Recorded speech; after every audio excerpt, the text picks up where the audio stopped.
Let's look now quickly at the process. We know now when the trigger date is for Article 50. There's been a parliamentary debate. There's been real disappointment. I think certainly that the two Lord amendments were not accepted by the Commons. To echo what I think Keir Starmer said, I think it's, as an EU citizen perhaps, and many EU citizens feel the same, I think it was rather appalling that greater guarantees were not given to EU citizens. I think it would have been a costless thing to do. I think it would have set the right tone for the negotiations, but that's a personal view.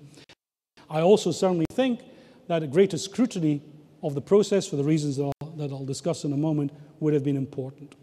There's the issue of the content of the Article 50 letter. We don't know what that letter will say. I've certainly argued strongly with UK government officials that you should try and keep all the doors open if possible, including that of the single market. We'll see that a transitional arrangement might be really important.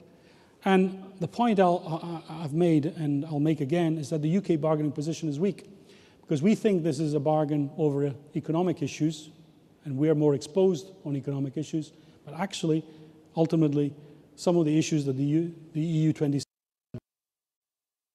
care most about are not economic issues, and this is the real problem. So the EU's priorities and negotiations are rather different.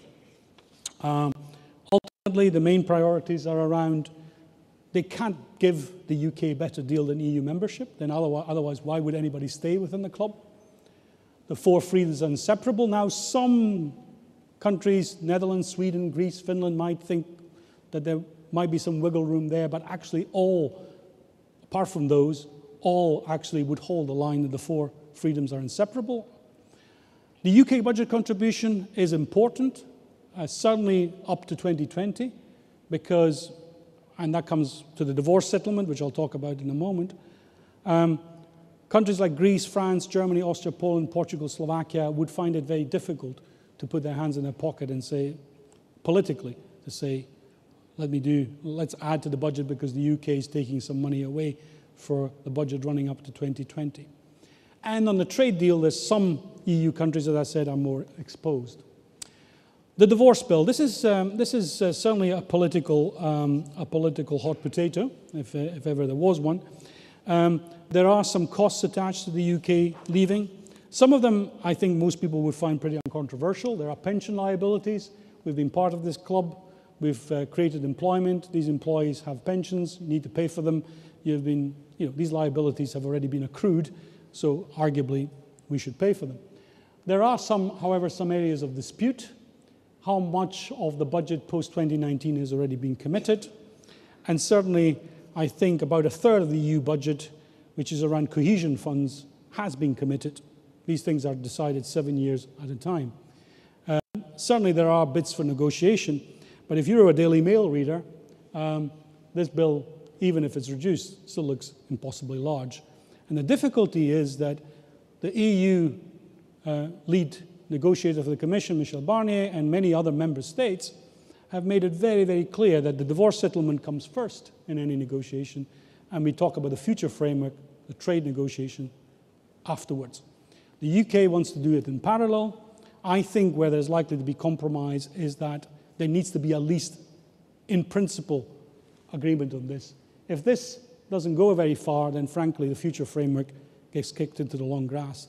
And you need 18 months to reach a deal, because then the deal has to be approved by all the national parliaments, some of the regional parliaments, and of course, ultimately also has to go through, ratified by the European Parliament.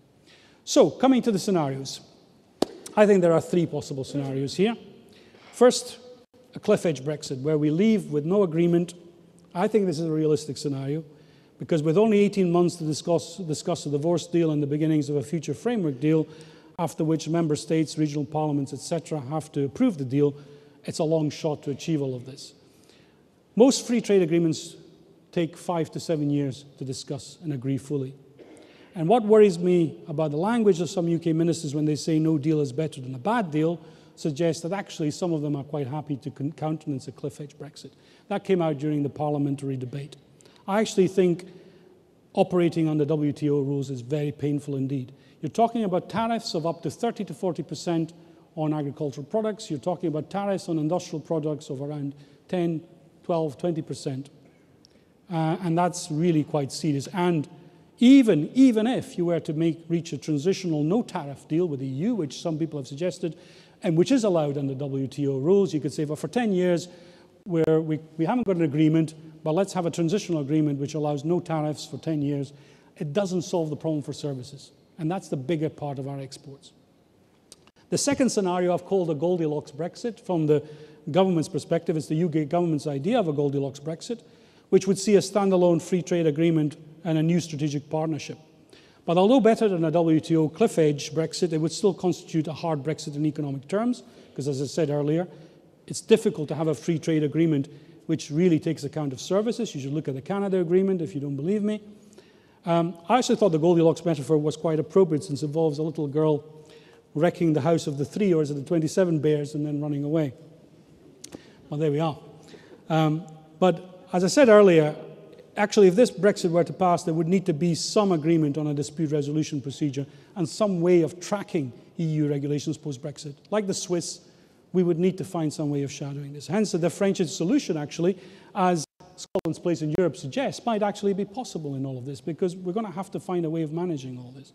The other option is the single market comes back into play. It's been ruled out, of course. It may come back into play, I suggested in a piece for the Daily Telegraph a few months ago, that it might come back as a transitional measure. I think it's difficult to see a complete policy reversal unless there's a political crisis in the UK, or as we're heading towards the cliff edge, a transitional deal based on the status quo is used. It's difficult to see the EU agreeing to a transitional deal. I think David McAllister said that when he came here, without the fourth freedom being accepted and a continuing role for the Court of Justice of the European Union. So that's a key thing.